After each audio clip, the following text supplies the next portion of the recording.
After the tragic mass shooting at the Sutherland, Texas church, there was an outpouring of anger against atheists because of the actions of one alleged atheist. In my opinion, one of the worst offenders of spreading anti-atheist propaganda is actually an atheist himself, named Stefan who stagnated on YouTube for a long time, but then exploded in popularity after he learned how fear-mongering, sensationalism, and derision is a quick and easy way to gain viewership.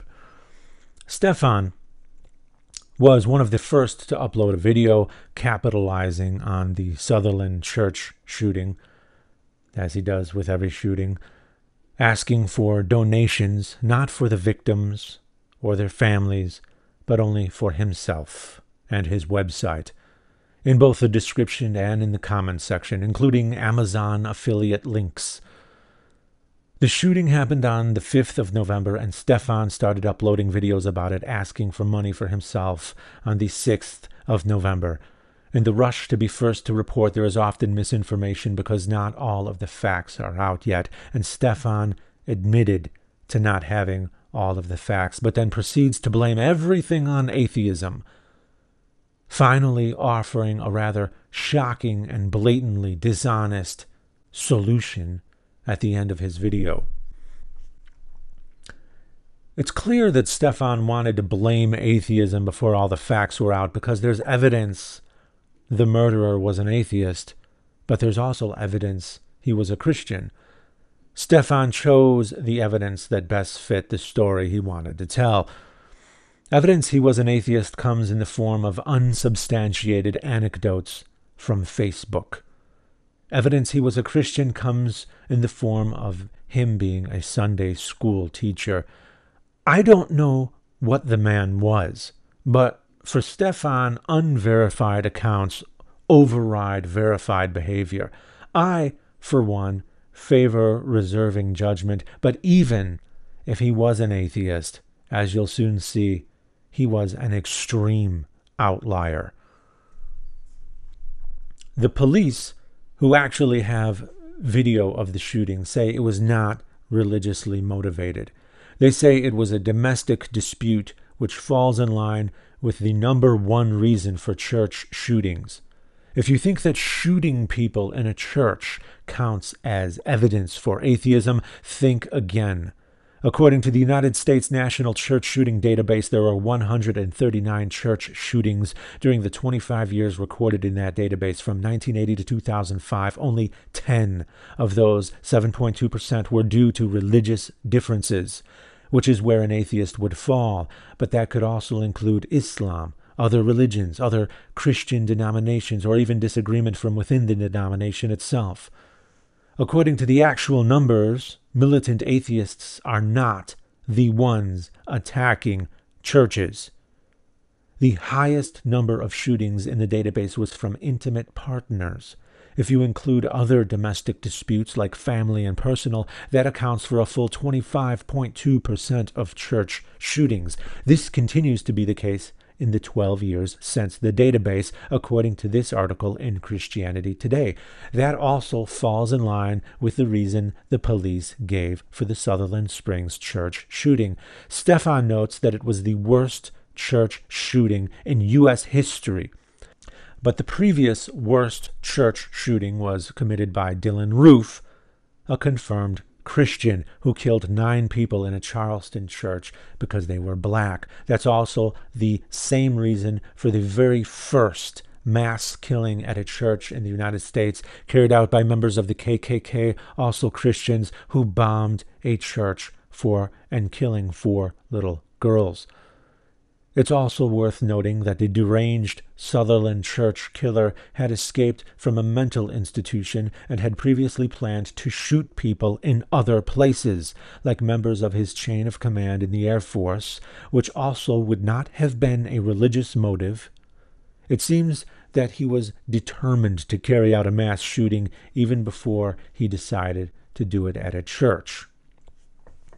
Stefan says that the recent rise in mass shootings has correlated with the recent rise in secularism. He says that the left is far more violent and that there's a very strong relationship between atheism and leftism. He points out that yes, there are atheists on the right, but if you point that out as a refutation, you're a fool because you're trying to use the exception to disprove the rule. I find that rather funny because he then goes on to point out the exceptions of atheist violence, namely Stalin, Mao, and Pol Pot, to make his case against the atheist rule, which is that atheists, including atheist world leaders, are typically very peaceful people, rating above average in intelligence and below average in criminality. So let's first address his observation that mass shootings increased as secularism increased. Stefan is, yet again, rather deceptively using an exception to disprove a rule. Mass shootings actually account for a tiny percentage of crime. Crime overall, including murder, has decreased dramatically as secularism has increased. According to the FBI, the national rate of violent crime has decreased 49% since 1991. Furthermore, mass shootings are particularly an American phenomenon. Other countries that have far higher levels of secularism than America have virtually no mass shootings, and the few that did occur were carried out by right-wing theists like Anders Breivik and Islamist terrorists. So at this point, Stefan reminds me of someone blaming video games for violence, despite violence decreasing and video game sales increasing. Also, if you look at the prison statistics from the Federal Bureau of Prisons, you'll find that very few criminals are atheists, disproportionately far fewer in regard to the overall percentage of atheists in the United States. The typical argument against this is that you can't trust inmates to report accurately. But that's a very poor argument because this information matches perfectly with other studies about atheists. There is a strong correlation between atheism and higher intelligence worldwide, and there is a strong correlation between higher intelligence and less criminality vis-a-vis. So the prison stats line up perfectly with the other data, and if you want to claim it's not accurate, then not only do you have to meet that burden of proof, but you also have to explain the glaring incongruity you would have with all the other studies about atheists, intelligence, and criminality around the world. Good luck. The National Academy of Science, boasting 500 Nobel Prizes, is over 90% atheist. In fact, the Nobel Prize itself is named after an atheist. If you look at the United States, you'll find that the least educated states are also the most religious states. This is consistent with countries around the world. This is a list of countries that have the most number of atheists. According to the top 10 most peaceful countries in the world, compiled by the Institute for Economics and Peace, the most peaceful countries are Iceland, Denmark, Austria, New Zealand, Switzerland, Finland, Canada, Japan, Australia, and the Czech Republic. As you can see, 6 of the 10 most peaceful countries on Earth also have the highest atheist populations. The major risk consultancy V-Risk Maplecroft compiled a list of the most violent countries in the world, none of which have a significant atheist population to speak of. They are Nigeria, which is half Muslim and half Christian, Colombia, 88% Christian, Libya, 97% Muslim, Pakistan, 96.4% Muslim, Somalia, 99.8% Muslim, El Salvador, 80% Christian, Venezuela, 88% Christian, Honduras 87.6% Christian, Syria 87% Muslim, 10% Christian, Iraq 85% Muslim, 15% Christian, Mexico 93% Christian, Guatemala 86.7% Christian, and Afghanistan 99% Muslim. On the left is a list of countries that have the least regard for religion, and on the right is a list of countries that have the highest regard for religion. Take a good look at those countries. Now let's say that you have to live in one of the countries in these two columns. Let's say that you're not allowed to pick the country you'd live in, but you are allowed to pick the column from which the country you'd have to live will be chosen at random. Which column would you choose? High regard for religion or low regard for religion? Curiously, despite Stefan's belief that religion is necessary for a stable society, he chooses to live in a country that's particularly left, Canada, the northernmost country of North America, where it's very irreligious and very left-wing, and as far as you can get from South America, which is very Christian and very violent. Isn't it funny that higher levels of irreligion in a country is a fairly accurate metric to use when guessing whether that country would be a good place to live? As long as we're on the subject of South America, let's remember that Venezuela's Christian supermajority did not prevent it from becoming very socialist and eventually collapsing. This is quite notable because Stefan thinks that religion acts as a bulwark against communism. In fact, it was exactly that way of thinking that created modern Islamist terrorism, which was virtually non-existent until Western right-wingers armed, funded, and supplied violent Islamist regimes, who are also very right-wing, in their proxy conflicts with communists. So not only did religion fail to prevent communism in a very religious country, and not only did religious right-wingers in the U.S. empower future terrorist regimes, thereby creating the migrant crisis, but religion is also the primary reason terrorist acts are committed today.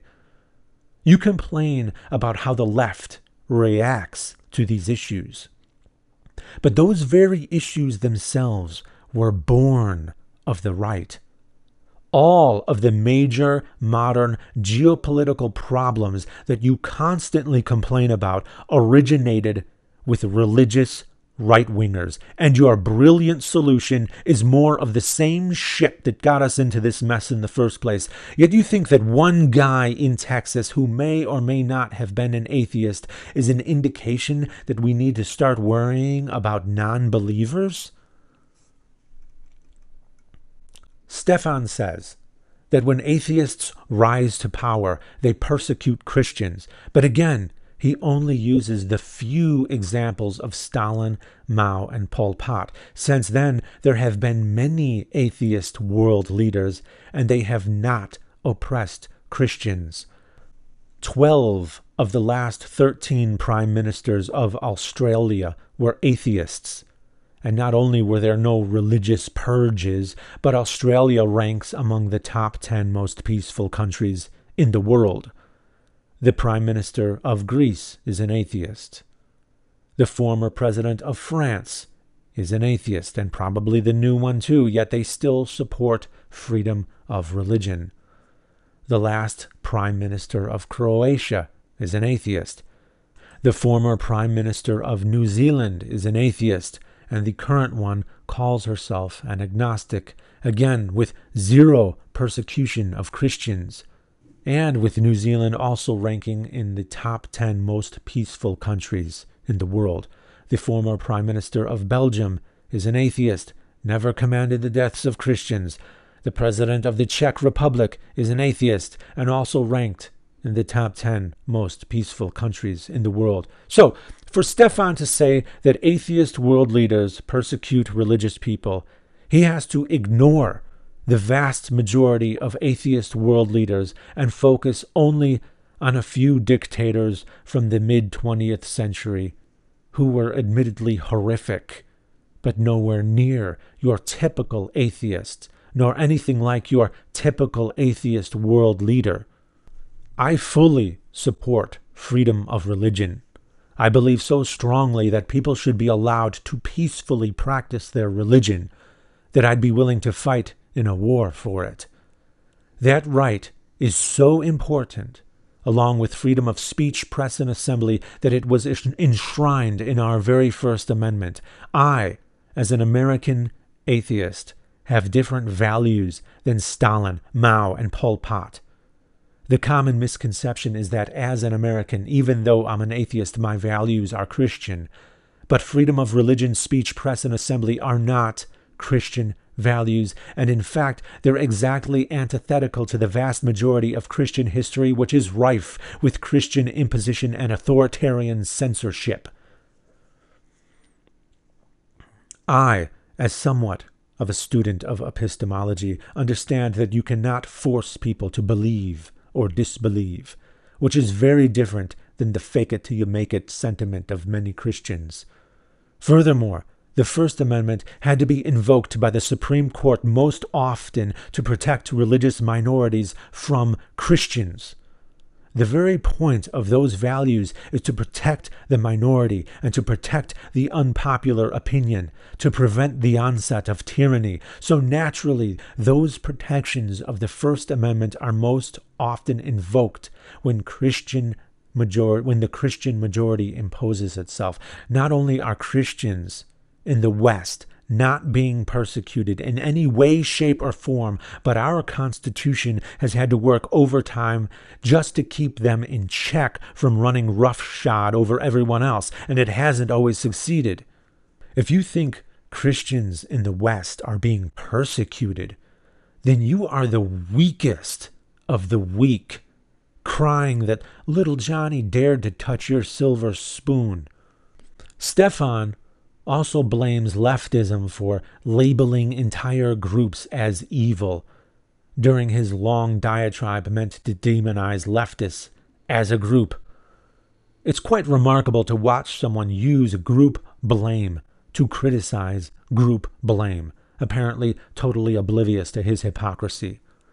A big problem people like Stefan have, and many people in general, is that they fail to see how their own traits manifest in their enemies. When you allow your enemies to mold who you are, don't be surprised when you end up looking exactly like them.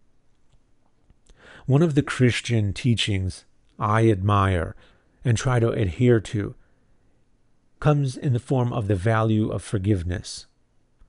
Because I don't want to be like my enemies. I find that forgiveness is important so that I don't have enemies in the first place. That way, I get to define myself rather than letting enemies do it for me. My criticisms of Christianity do not come from a place of hatred, but from a place of love, because I believe Christians are worthwhile people, and if I did not believe that, I would not bother with them. Stefan, like every typical political team player, only recognizes the transgressions of the other side. He actually says that the demonization of entire groups is only a leftist phenomenon. That should make it clear that Stefan never spent much time in the Bible Belt. Many such people project their immediate surroundings onto the rest of the world, sort of like a filter bubble. And for Stefan, that's Canada. So, of course, he never gets to experience Christian bigotry. He speaks as though Christians never demonize entire groups. But not only is that completely false in a contemporary sense, one need only crack open their very dogma, like the book of Romans, to find all kinds of stigmatizing propaganda against non-believers. Gay people, atheists, and religious minorities have all been demonized by many Christians to this very day, and even routinely blamed for natural disasters. Not all Christians do this, of course. I don't want to generalize, but certainly a significant number. Stefan gets all teary-eyed when he talks about a friend of his whose father got brain cancer, and says that his atheist friends did virtually nothing, but that his Christian friends brought him comfort and kindness. Tears running down Stefan's face as he said that he didn't know if you'll get that from your average semi-snarly group of leftist atheists. The shameless stigmatization continues. Stefan, your anecdote is not an argument. We've all got anecdotes, Stefan, as if that means anything. I could tell you the story of my two grandfathers. My grandfather on my mother's side was a staunch atheist his entire life, a World War II veteran married to another atheist for over 50 years until death parted them. I was raised by my father in a literal garage on the south side of Chicago, but my grandfather was much better off, and he always made sure I had clothes. He was a very devoted and kind family man. He was a scientist, and he tutored me on weekends, caring very much about my education. He regularly took me to Chicago's wonderful museums. It was obvious to anyone who knew him that the well-being of his friends and family was his greatest concern at all times. He was incredibly selfless. My other grandfather was a devout Christian. He made all kinds of beautiful carvings like this chain, faith, hope, and charity, carved out of a single piece of wood. This cross hangs on my wall, the wall of a staunch atheist, because it's a part of my childhood. It's a family heirloom, and it's a reminder.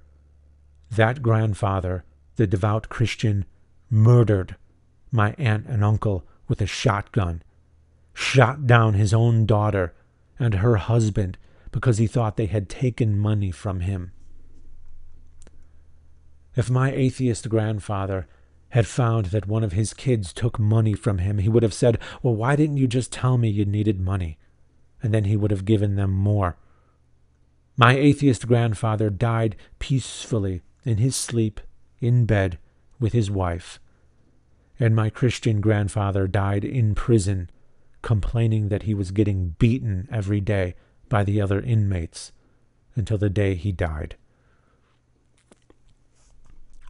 The difference between us, Stefan, is that I don't use my anecdote as propaganda to show that Christians are heartless murderers, while atheists are blameless saints, because in the end, my grandfathers are only two people, and there are, of course, other Christians and atheists who are very different than they. I'm simply using my anecdote to counter your anecdote, because that's the trouble with anecdotes, and that's why they're meaningless when it comes to the big picture.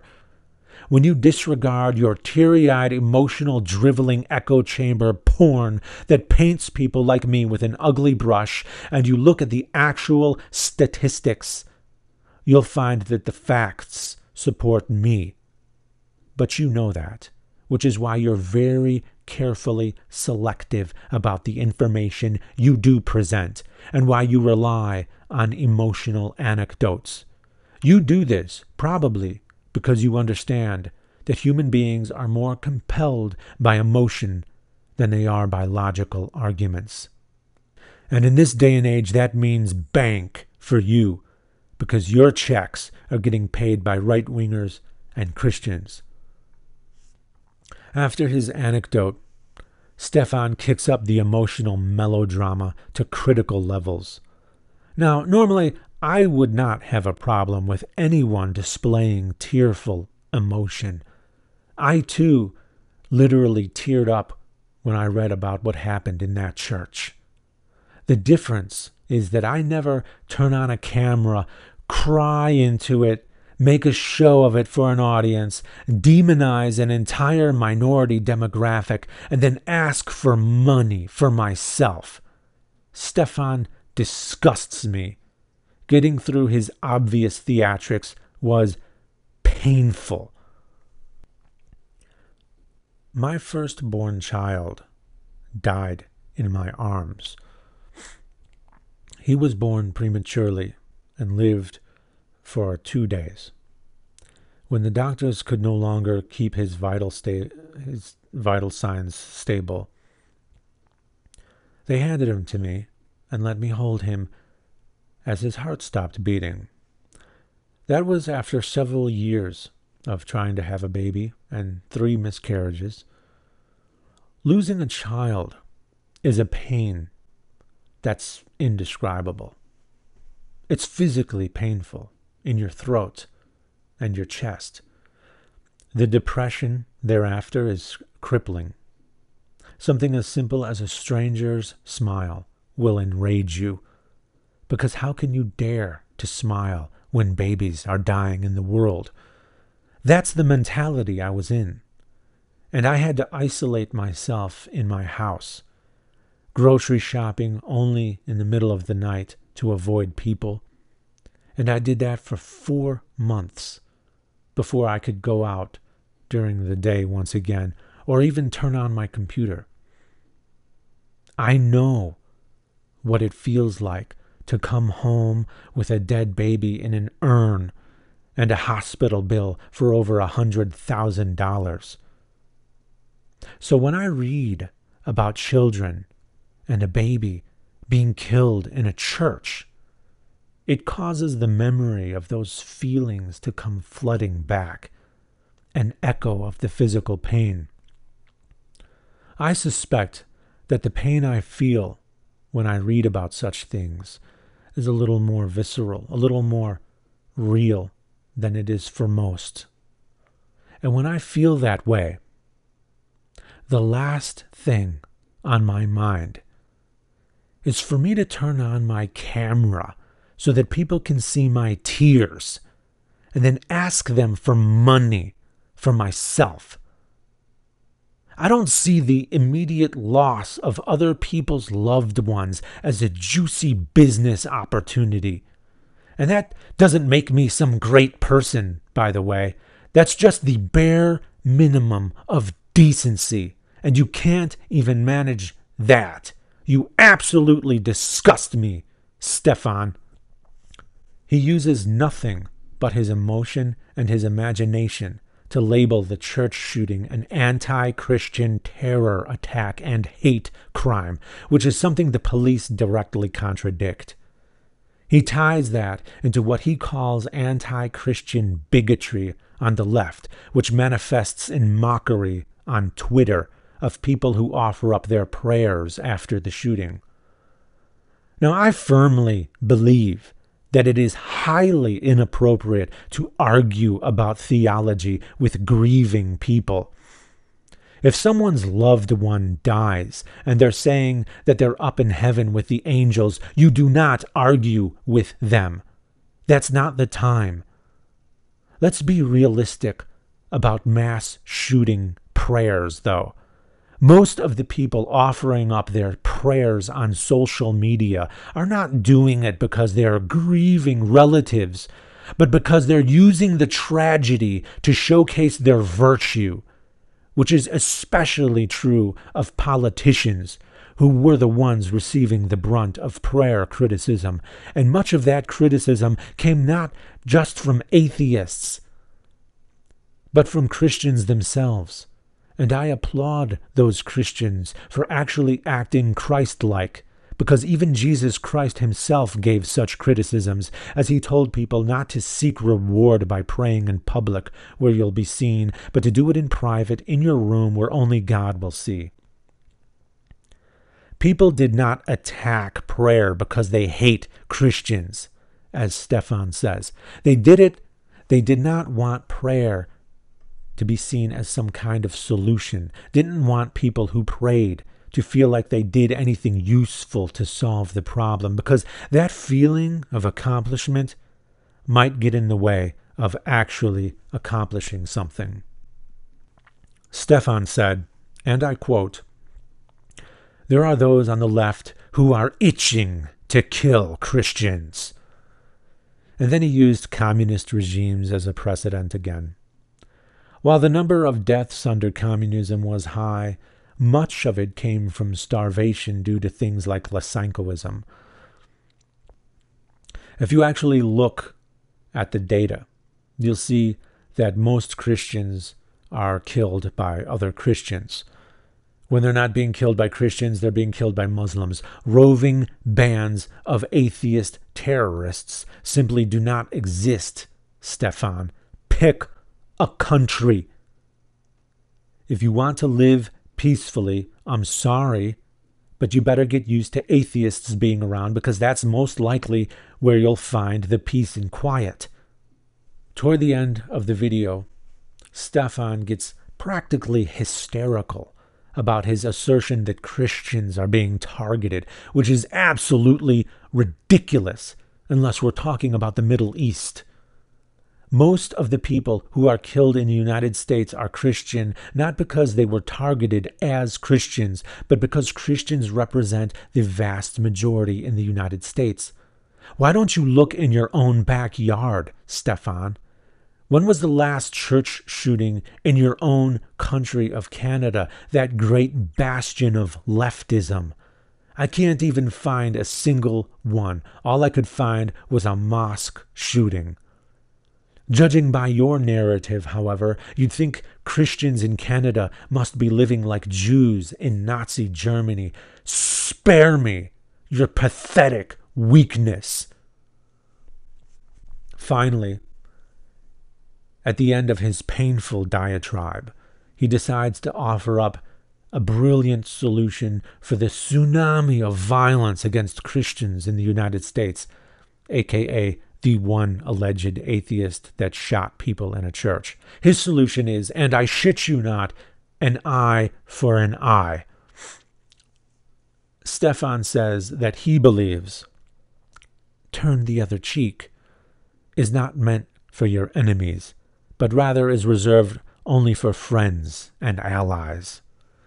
He says Jesus' instruction that when someone asks for your shirt, you should give him your cloak too, is not meant for enemies, but for friends. He says Jesus' instruction that when someone asks you to walk a mile with them, you should walk 2 with him, is not meant for enemies, but for your friends. Among enemies, he says, the verse that should be more closely studied and peacefully studied is an eye for an eye. Let's break down this astounding stupidity step by step.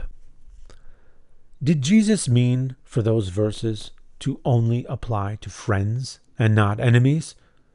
Did the same guy who said to love your enemies mean for those verses to only apply to friends? Did the same guy who said, Father, forgive them, for they know not what they do, while he was being killed, mean for those verses to only apply to friends and not enemies? Well, let's look at the context. We've got 4 verses to consider. Turn the other cheek, give your cloak, walk 2 miles, which Stefan says are reserved for friends. And finally, eye for an eye, which Stefan says is reserved for enemies. Let's see if he's right. But I tell you, do not resist an evil person. If anyone slaps you on the right cheek, turn to them the other cheek also. That's Matthew 5:39. Jesus' only words that allude to this person who is slapping you is, quote, evil person, and, quote, anyone. There is nothing in there that even remotely implies that he meant friends only. In fact, it looks more like the opposite being the case. And if anyone wants to sue you and take your shirt, hand over your coat as well. Matthew 5:40. Again, on the contrary, rather than sounding like Jesus is talking about a friend asking for your shirt, he's talking about someone, anyone, who is suing you. If anyone forces you to go 1 mile, go with them 2 miles. Matthew 5:41. Also note that the New Living Translation says, if a soldier demands that you carry his gear for a mile, carry it 2 miles. In either case, it does not sound like this verse is meant for friends only. We're talking about anyone, who is forcing you to do something. Yet Stefan changed the words to say, quote, when someone asks for your shirt. Very misleading on Stefan's part. And lastly, you have heard that it was said, eye for eye and tooth for tooth. That's Jesus quoting the Old Testament. That's Matthew 5:38. Is this meant for enemies only? Those who know their Bible, and the more astute of you, will notice that this is the verse that directly precedes the verses about turning your cheek and giving your cloak, which means that Stefan gave them in reverse order, implying that those verses are not what they actually are, which is examples meant as elaboration for exactly who and what Jesus was talking about in regards to an eye for an eye, which originated in the Old Testament, not the New. The context is, you have heard that it was said, eye for eye and tooth for tooth, but I tell you, do not resist an evil person. If anyone slaps you on the right cheek, turn to them the other cheek also. This is not meant for friends only, Stefan, and Jesus was explicit about that. Jesus said, you have heard that it was said, eye for eye and tooth for tooth, but I tell you.